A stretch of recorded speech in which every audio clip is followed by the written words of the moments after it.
Good morning, my dear students. First of all, welcome to my YouTube channel. Study point FPS education में आपका स्वागत करता हूँ. Let's begin. First class के अंदर सिलेबस का जो वीडियो मैंने आपको बताया था, उसके अंदर मैंने सिलेबस को कवर किया था, जो अपने 100 नंबर का कवर मैंने बताया था कंप्लीट. लेट्स अब अपन चलेंगे नेक्स्ट टॉपिक पे. फर्स्ट टॉपिक से स्टार्ट करेंगे और प्रोसेस कंप्लीट करेंगे. Let's start.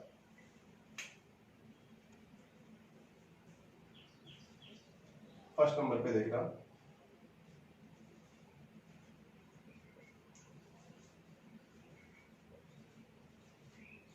फर्स्ट नंबर पे अपन देखेंगे इसका बैकग्राउंड, इंग्लिश का बैकग्राउंड फर्स्ट पे देखेंगे.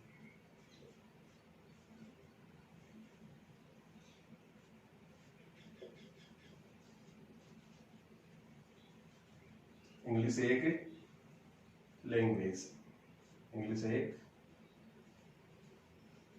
लैंग्वेज है.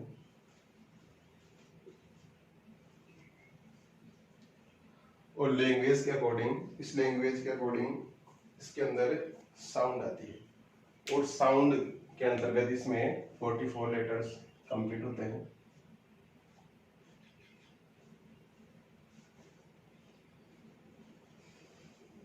इसके अंतर्गत 44 लेटर आते हैं, और इन जो 44 लेटर्स है, इनके अंतर्गत जो डिवाइडेशन किया गया है, क्लासिफिकेशन किया गया है, वो 2 पार्ट में किया गया है. फर्स्ट नंबर अपना हो जाएगा वावल. इसको ऑलमोस्ट ऑल ओवर जो सभी लोग बोलते हैं वो इसको वोवल बोलते हैं, तो वास्तव में एक्चुअल में इसे क्या बोला जाता है? वावल. नेक्स्ट अपना सेकंड नंबर जो होगा वो होगा कॉन्सोनेंट्स. वॉवल और कॉन्सोनेंट इसके अंदर डिवाइस किया गया है. अब फर्स्ट नंबर पे अपन देखेंगे, किसी भी लैंग्वेज को चलने पर उसकी फर्स्ट इकाई है वो अपने होती है लेटर. हिंदी में क्या बोला करते हैं इसे? अक्षर या फिर वर्ड. डेफिनेशन के रूप में चलेंगे तो डेफिनेशन क्या होगी इसकी?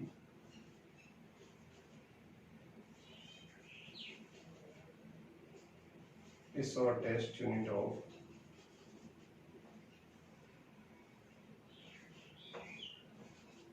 a language.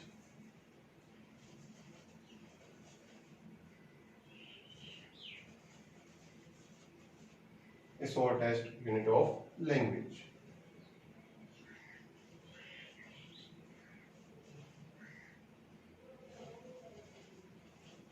Which called letter. Complete है. देखना, वापस अंडरस्टैंडिंग करना माइंड के अंदर. ए शॉर्टेस्ट यूनिट, एक सबसे छोटी इकाई ऑफ ए लैंग्वेज, एक भाषा की सबसे छोटी इकाई, विच कॉल्ड लेटर्स, जिसे अक्षर या वर्ण बोला जाता है, लेटर बोला जाता है. अब इस लेटर का टाइप्स किस प्रकार से होगा? लेटर को हमने 2 भागों में डिवाइड किया है. फर्स्ट पार्ट अपना होगा वावल लेटर, और जो होगा सेकंड पार्ट वो होगा अपना कॉन्सोनेंट्स लेटर.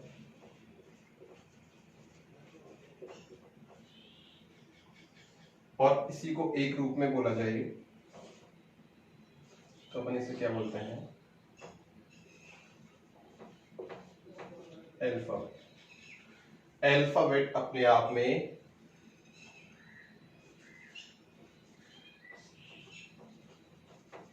एक group of letter.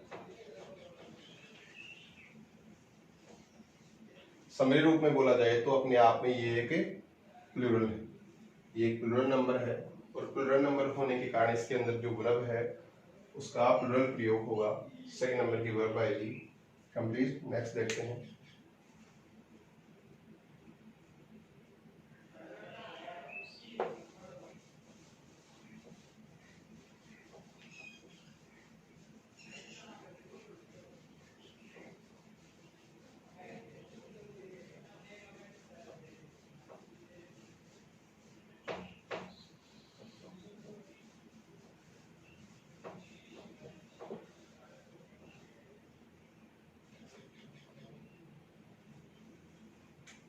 Second topic पे देखेंगे अपन। फर्स्ट टॉपिक अपना लेटर हो गया, सेकंड टॉपिक आएगा अपना वर्ड।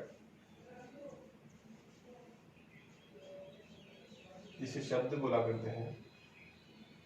डेफिनेशन रूप में जाएंगे तो डेफिनेशन के रूप में इसे क्या बोला करते हैं, शब्द बोला करते हैं। इस प्रकार से करेंगे,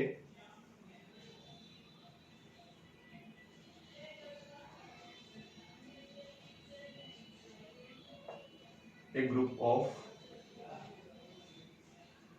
letter and one more letter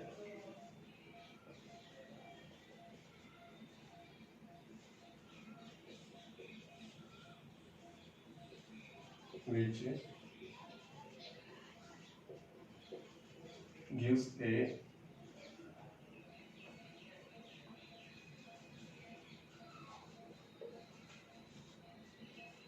meaningful sense, call it word। देखना, एक ग्रुप ऑफ लेटर्स, अक्षरों का एक समूह है, एंड और वन मोर लेटर, और एक से अधिक अक्षरों का समूह है, विच जो गिव्स देता है ए मीनिंगफुल सेंस, जो एक सार्थक अर्थ देता है, कॉल इट वर्ड, उसे वर्ड कहा जाता है, शब्द कहा जाता है। नेक्स्ट इसका देखेंगे kinds of word. First number इसका देखेंगे, काइंड ऑफ वर्ड्स के अंदर शमरी तौर पे देखा जाए तो क्या होगा, पार्ट्स ऑफ स्पीच। शमरी तौर पे इनको बोला जाता है parts of speech. Parts of speech के अंतर्गत फर्स्ट नंबर का अपना होगा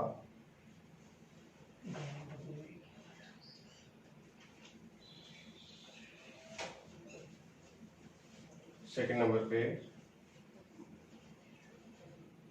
प्रोनाउन, नंबर थर्ड वर्ब नहीं है, इसे ऑलमोस्ट लोग वर्ब बोला करते हैं, ये है वर्ब।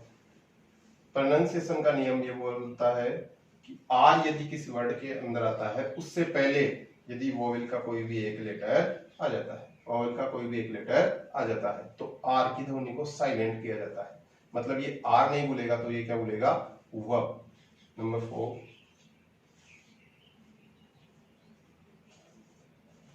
एडवर्ब। नंबर 5 प्रीपोजिशन, ना कि प्रीपोजिशन। Number 6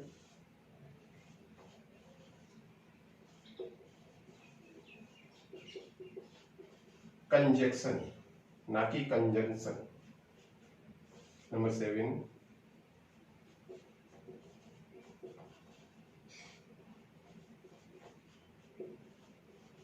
interjection. नेक्स्ट अपना रह गया एडजेक्टिव।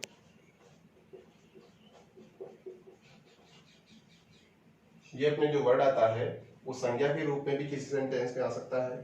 नेक्स्ट नंबर होगा प्रोनाउन के रूप में भी किसी सेंटेंस में आ सकता है, वर्ब क्रिया के रूप में भी आ सकता है, एडवर्ब क्रिया विशेषण के रूप में भी आ सकता है, प्रीपोजिशन संबंध सूचक शब्द के रूप में भी किसी आ सकता है, कंजंक्शन संयोजक के रूप में भी किसी वाक्य में आ सकता है, इंटरजेक्शन विस्मयादि बोधक वाक्य के अंदर भी आ सकता है, एडजेक्टिव और विशेषण के तौर पे भी आ सकता है। नेक्स्ट बात करते हैं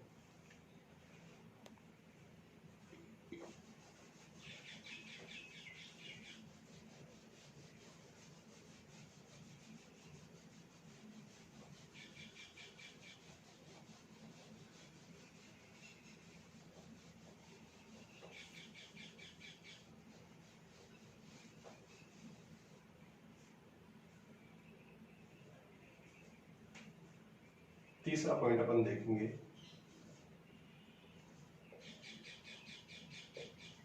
सेंटेंस। फर्स्ट नंबर पे आपने देखा, फर्स्ट नंबर पे जो शॉर्टेस्ट यूनिट है वो अपनी लेटर हो जाएगी। नेक्स्ट पे जैसे ही चलेंगे वर्ड हो जाएगा। वर्ड को 8 भागों में बांटा गया है, वो पार्ट्स ऑफ स्पीच के रूप में आ जाएगा। फर्स्ट नंबर पे नाउन हो जाएगा, फिर pronoun, adjective, verb, interjection, preposition, conjunction, ये सभी नए आकार हो जाएंगे। नेक्स्ट पे चलेंगे सेंटेंस। डेफिनेशन के रूप में आएंगे तो किस प्रकार से कन्वर्ट करेंगे इसे, किस प्रकार से समझेंगे। सेंटेंस बोलते किसे हैं? ए ग्रुप ऑफ वर्ड्स, शब्दों का एक समूह है which जो gives a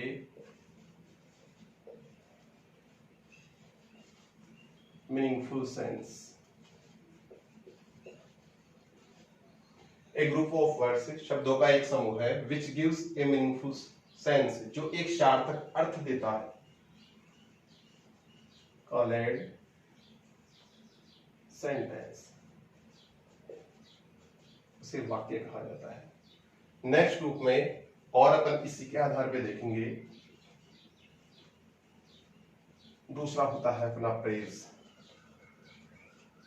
प्रेज के तौर पे जिसे अपन बोलते हैं वाक्यांश, इसे बोलते हैं वाक्य, इसे बोलते हैं वाक्यांश। डिफरेंस दोनों के अंदर क्या है ये इसकी डेफिनेशन से पता लगेगा। फर्स्ट नंबर पे है इसकी definition, A group of words, शब्दों का एक समूह है विच जो not gives a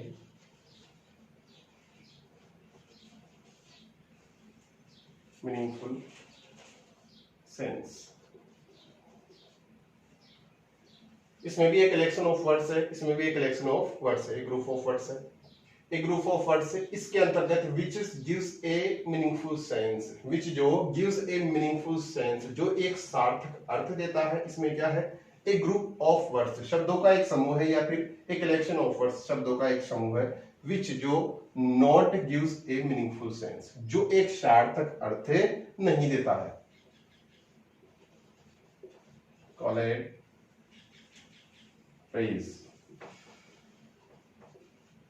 उसे वाक्यांश कहा जाता है, उसे वाक्यांश कहा जाता है। जैसे वाक्य के तौर पे मैं देखूंगा,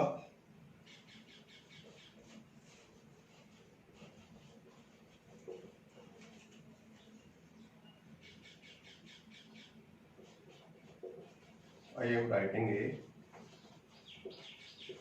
सेंटेंस, ठीक है, I am writing a sentence, मैं एक वाक्य लिख रहा हूं, ये अपना क्या हो गया, सेंटेंस हो गया, ठीक है, क्योंकि इसके अंदर subject, helping verb, main verb, object, last में फुल स्टॉप मार्क में रूप में आ जाएगा। लेकिन ये ही वाक्य यदि इस प्रकार से आ जाए, एम आई, वर्ड्स तो इसके अंदर भी है, वर्ड्स इसके अंदर भी, लेकिन ये अपना कंप्लीट सेंस दे रहा है, तो ये कंप्लीट सेंस नहीं दे रहा, तो ये अपना क्या हो जाएगा, फ्रेज, ये अपना सेंटेंस हो जाएगा, ये अपना फ्रेज, ठीक है, ये कंप्लीट अपना थर्ड वर्ड।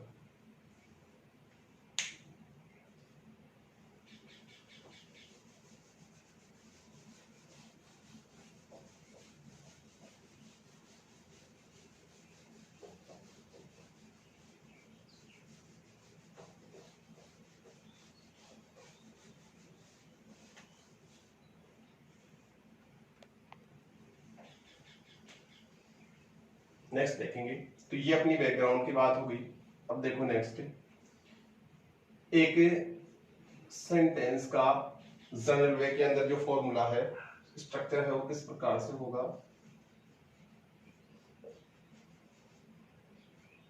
स्ट्रक्चर, ढांचा, बनावट, शरीर, संरचना, कुछ भी बोला करते हैं इसे। सेंटेंस स्ट्रक्चर का ये ढांचा किस प्रकार से बनेगा, इसमें एक शॉर्ट रूप है S V plus O plus M, इसका शॉर्ट रूप है। समरी तौर पे बोला जाए तो फर्स्ट नंबर पे जो एस है ये किसे इंडिकेट करता है, सब्जेक्ट को, ये सब्जेक्ट को इंडिकेट करता है। नेक्स्ट है V1, V है जो अपनी क्या होती है, वर्ब, नेक्स्ट है ओ, ये ओ है वो अपना ऑब्जेक्ट होगा। नेक्स्ट है एम है वो अपना मार्क होगा। ठीक है, तो इसके अंदर अपन एक एक टॉपिक्स की बात करेंगे। पहले सब्जेक्ट को देखेंगे, फिर वर्ब को देखेंगे, फिर ऑब्जेक्ट को देखेंगे, फिर मार्क को देखेंगे, और जस्ट नेक्स्ट उसके बाद में चलाएंगे टेंस। ठीक है, फर्स्ट नंबर पे अपना हो जाएगा सब्जेक्ट। किसे बोला करते हैं? सब्जेक्ट से तात्पर्य उस शब्द से है जो किसी क्रिया को पूर्ण करता है। सब्जेक्ट से तात्पर्य उस कर्ता से है या फिर सेंटेंस के अंदर आने वाले उस शब्द से है जो किसी क्रिया को पूर्ण करता है। नेक्स्ट टाइप्स पे चलेंगे। टाइप्स के रूप में जाते ही सब्जेक्ट को दो भागों में बांटा गया। अकॉर्डिंग टू जनरल वे अपन इसे singular number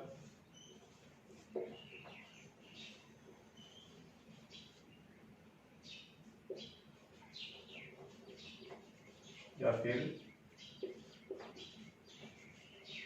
singular subject. Next अपना हो जाएगा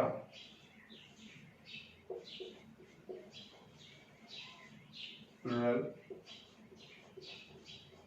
नंबर और सब्जेक्ट या फिर प्लूरल सब्जेक्ट। फर्स्ट नंबर पे है अपना सिंगुलर नंबर या फिर सिंगुलर सब्जेक्ट। सिंगुलर सब्जेक्ट इस प्रकार का वर्ड जो केवल एक वचन का कार्य करता हो। कौन कौन से वर्ड्स है जो सिंगुलर अपने नंबर में सब्जेक्ट के अंदर आते हैं? फर्स्ट नंबर पे देखेंगे सिंगुलर सब्जेक्ट।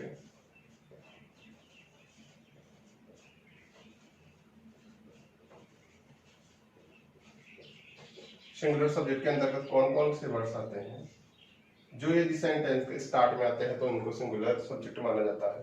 कौन कौन से हैं? फर्स्ट नंबर पे इसमें आपके आएगा this, that, is single name,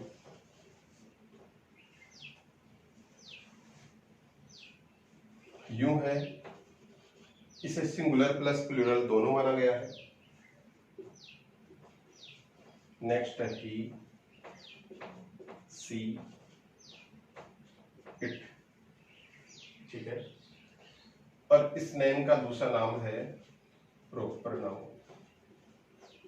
proper, ये अपना कंप्लीट सिंगुलर सब्जेक्ट है।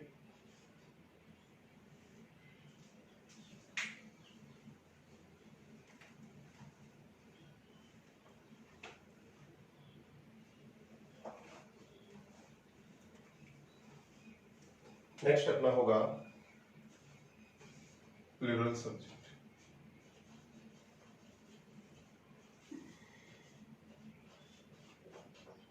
प्लूरल सब्जेक्ट के अंतर्गत कौन कौन से वर्ड्स आएंगे? दीज, दोज, एक से अधिक नाम, names, I. According to general way, according to tense, I को एक प्लूरल सब्जेक्ट माना गया है, लेकिन जनरल वे के अंदर इसे सिंगुलर सब्जेक्ट माना जाता है।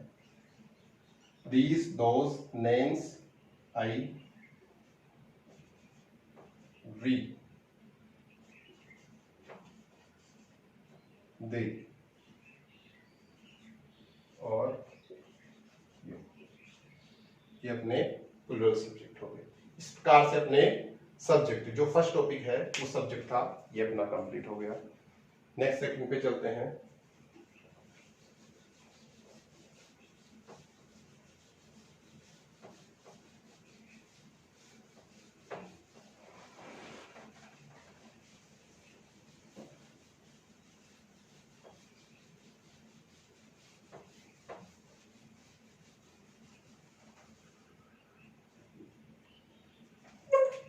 नेक्स्ट सेकंड अपने जो टॉपिक आएगा वो आएगा क्रिया। क्रिया के अंतर्गत अपने पास टाइप्स की जो वर्ब है वो है सबसे पहले हेल्पिंग वर्ब, नेक्स्ट देखेंगे अपन मेन वर्ब। लेकिन सबसे पहले फर्स्ट नंबर हेल्पिंग वर्ब की बात करेंगे।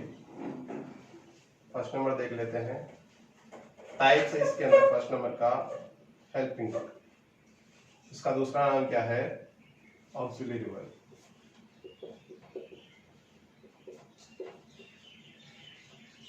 सेकंड वाला अपना हो जाएगा मेन वर्ब, मुख्य क्रिया। फर्स्ट नंबर अपन देखेंगे, टाइप नंबर फर्स्ट,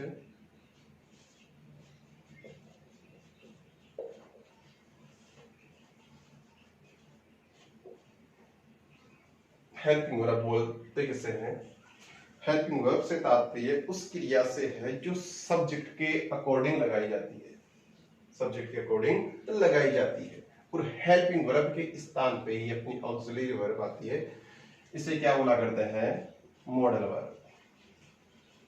जो मॉडल चैप्टर अपने चलता है उसके अंदर कंप्लीट जो 13 वर्ब है मॉडल, ये अपने हेल्पिंग वर्ब का स्थान है वो ग्रहण करती है। हेल्पिंग वर्ब है वो सब्जेक्ट के अनुसार लगाई जाती है। यदि सब्जेक्ट अपना सिंगुलर होगा तो है जो वर्ब है वो भी अपनी सिंगुलर ही आएगी। ठीक है, तो ये अपनी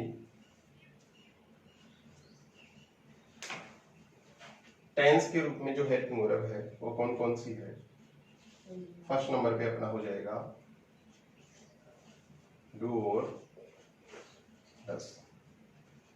नेक्स्ट सेकंड नंबर पे अपना होगा इज, एम और are. For plural subject, for singular subject. Is है for singular subject, am for I, are for plural, plural subject के लिए आर है। नंबर थर्ड पे अपना होगा हैज और have. Has for singular, have for plural. Number 4 has been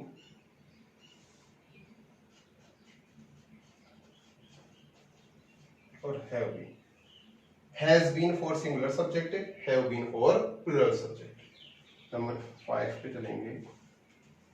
number 5 वाला अपना होगा डिड। इसके अंदर कोष्टक में याद कर लेना बोथ। सिंगुलर हो चाहे प्लूरल हो, बोथ सब्जेक्ट के रूप में ये काम में ली जाती है, दोनों के साथ लगाई जाती है। कोष्टक में कर लेना S plus P, singular plus plural. Singular plural दोनों हो तो भी डिड ही लगाया जाएगा। ठीक है, एक वचन हो चाहे बहुवचन हो, डिड का ही प्रयोग करना है। नंबर 6 पे चलेंगे। नंबर 6 होगा अपना वॉज वर्ब। ऑलमोस्ट सभी लोग इसे वाज बोलते हैं, लेकिन वास्तव में एक्चुअल वर्ड क्या है?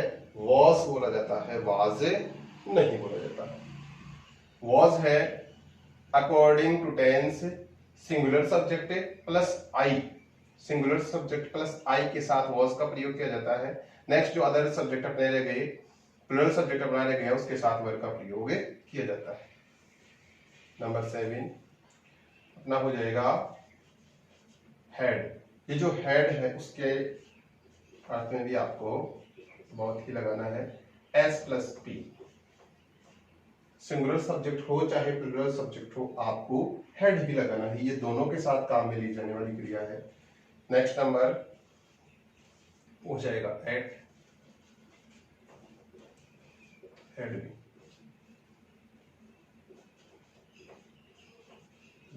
S plus P, both subject, दोनों सब्जेक्ट के साथ हेड बीन का ही प्रयोग किया जाएगा। नेक्स्ट अपना हो जाएगा नंबर 9। नंबर 9 पे अपना आ जाएगा सेल और विल। सभी के अंदर जिस प्रकार से कार्य हुआ है उसके अंदर भी इस प्रकार से कार्य नहीं होगा, लेकिन सेल है उसके अंदर फिक्स है आई एंड वी। आई और वी सब्जेक्ट यदि आता है तो उसके साथ सेल का प्रयोग किया जाता है। नेक्स्ट इससे अदर यदि अन्य कोई हो तो उसके साथ विल का प्रयोग किया जाता है। अब यदि पैसिव वॉइस के तौर पे देखें तो इसका बिल्कुल अपोजिट होता है। आई और वी के साथ विल का प्रयोग किया जाता है और सभी में सेल का प्रयोग किया जाता है। यानी कि इसके अंदर इमोशंस है। कौन कौन से इमोशंस आते हैं? जैसे डिटर्मिनेशन आ गया, कमांड आ गई, एडवाइस आ गई, थ्रेट आ गई, प्रोमिस आ गई। इस प्रकार के जो इमोशन है वो यदि सेंटेंस में आते हैं तो इससे जस्ट अपोजिट प्रयोग होगा। नेक्स्ट नंबर आती है अपनी 10, वो होता है अपना शैल बी और विल। शैल बी आई और वी सब्जेक्ट के साथ, विल बी अदर सब्जेक्ट के साथ। नंबर 11, शैल हैव और will have. Shall have I और वी के साथ, विल हैव अदर सब्जेक्ट के साथ। Next number 12,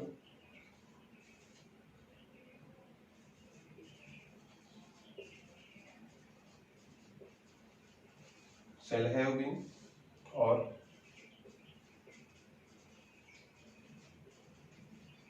will have been only for I and B subject।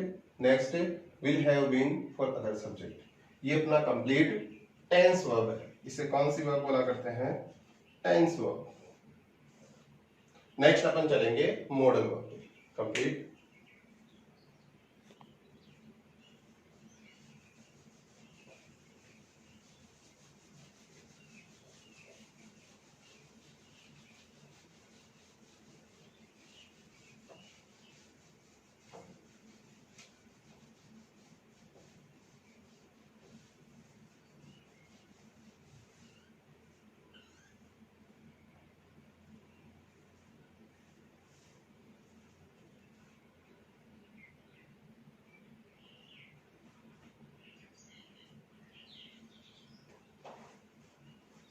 Next अपन चलेंगे इसके टाइप्स पे। जो हेल्पिंग वर्ब है उसके अंदर टेंस वर्ब अपनी कंप्लीट हो गई। अब देखेंगे ऑक्सिलरी वर्ब। ऑक्सिलरी वर्ब के अंतर्गत अपनी आती है मॉडल वर्ब। और मॉडल वर्ब टोटल कितनी होती है? Overall 13, complete 13। देखो फर्स्ट नंबर पे केन का, सेकंड नंबर पे कुड का, थर्ड नंबर पे मे का, नंबर 4 माइट का, नंबर 5 यूज्ड टू का, नंबर 6 डेयर नॉट का, नंबर 7 शैल विल का, नंबर 8 विल का, नंबर 9 शुड का, नंबर 10 वुड का, नंबर 11 ought to का, नंबर 12 must का, नंबर 13 need not। जो इम्पोर्टेंट है कैन इम्पोर्टेंट है, कुड इम्पोर्टेंट है, मे माइट ये इम्पोर्टेंट है, यूज्ड टू ये इम्पोर्टेंट नहीं है, वेयर नॉट इम्पोर्टेंट नहीं है, शैल विल ये इम्पोर्टेंट है, शुड इम्पोर्टेंट है, वुड इम्पोर्टेंट है, ऑट टू ये इम्पोर्टेंट नहीं है, मस्ट इम्पोर्टेंट है और नीड नॉट इम्पोर्टेंट नहीं है। ऑट टू वाला स्टूडेंट ये इम्पोर्टेंट नहीं है, नीड नॉट वाला इम्पोर्टेंट नहीं है, डेयर नॉट वाला इम्पोर्टेंट नहीं है और यूज्ड टू वाला इम्पोर्टेंट नहीं है। ये कंप्लीट, लेकिन ओवरऑल यदि काउंटिंग लगाते हैं तो ये 13 कंप्लीट होते हैं। ठीक है, इस प्रकार से आपकी हेल्पिंग वर्ब कंप्लीट है। नेक्स्ट नंबर देखेंगे अपन मेन वर्ब।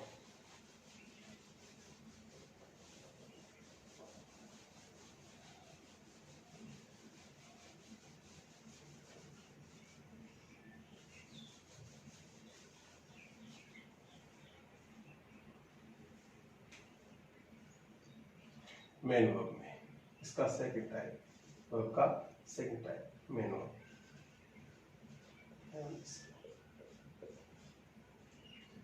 मेन वर्ब किसे बोलते हैं? सेंटेंस में आने वाली वह वर्ब जिससे किसी कार्य का होना या फिर करना पाया जाता है या बोध होता है, उसे मेन वर्ब बोला करते हैं। Types of main verb. Types of main verb. Types of main verb के अंदर मुख्य प्रकार है वो मुख्य क्रिया के कितने होते हैं, 3 ही होते हैं, लेकिन आईएनजी और एस या ईएस को यदि इसमें ज्वाइन कर दिया जाए तो कंप्लीट एडिशन जो पावर है, स्टोरेज है, वो कितना हो गया, नंबर 5 टाइप्स की अपने पास मेन वर्ब आती है। फर्स्ट वाली first form,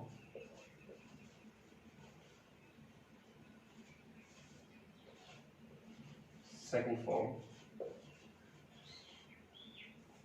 number third form, number 4 ING form, number 5 ING के अंदर कौन सा आएगा, वर्ब की first form plus ING, complete. Next number अपन चलेंगे 5 के अंदर एस या ईएस या आईईएस वाली फॉर्म, जी किसके अंदर ज्वाइंट होगा, वर्ब की first form plus S plus ES plus I, ये कंप्लीट अपनी मेन वर्ब हो गई। नेक्स्ट अपन बात करेंगे ऑब्जेक्ट की।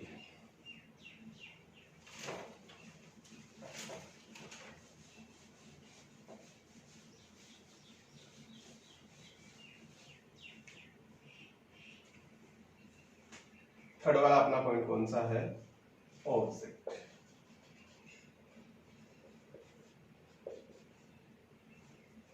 कर्म, ऑब्जेक्ट किसे बोला करते हैं, सेंटेंस में आने वाला वह शब्द जो ऑब्जेक्ट है उसके अंदर प्रीपोजिशन शामिल नहीं होता। ये इसकी पहली आइडेंटिफाई है। नेक्स्ट नंबर पे इसके आइडेंटिफाई देखे तो ऑब्जेक्ट किसे बोला करते हैं, सेंटेंस के अंदर यदि वर्ड का जो आंसर आता है, सेंटेंस के अंदर वर्ड का जो आंसर आता है उसे अपन क्या बोलते हैं, ऑब्जेक्ट बोलते हैं, वह उस सेंटेंस का ऑब्जेक्ट हो जाएगा। तो क्या बोलेंगे, वर्ड के आंसर को ऑब्जेक्ट बोला करते हैं। जैसे किसी सेंटेंस एग्जांपल को देखते हैं,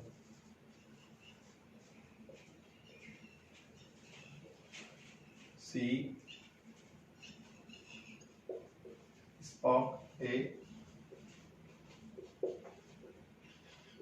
sentence, she spoke a sentence, उसने एक वाक्य बोला। अब देखो इसके अंदर यदि मैं क्वेश्चन पुटअप करता हूं, क्या क्वेश्चन आता है, उसने क्या बोला, तो उसने क्या बोला, ए सेंटेंस, व्हाट का आंसर आ गया,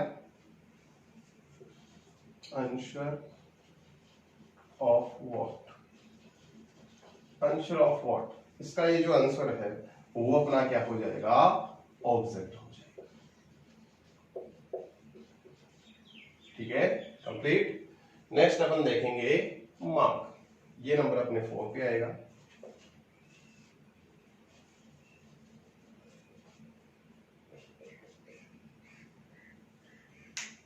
मार्क से तात्पर्य उस चिन्ह से है जो किसी सेंटेंस के अंत में लगाया जाता है। जिस प्रकार से आपको पता है अफर्मेटिव सेंटेंस और नेगेटिव सेंटेंस, इन दोनों के साथ कौन से मार्क का प्रयोग किया जाता है, फुल स्टॉप, फुल स्टॉप का प्रयोग किया जाता है। नंबर नेक्स्ट देखेंगे, एक तो है interrogative sentence, second interrogative negative sentence, interrogative negative sentence और इंट्रोगेटिव सेंटेंस, इन दोनों सेंटेंस के साथ कौन से उनका प्रयोग किया जाता है, कौन से मार्क का प्रयोग किया जाता है, इसका नाम है, जैसे इसे फुल स्टॉप बोला करते हैं, उसे बोलते हैं क्वेश्चन मार्क, क्वेश्चन मार्क।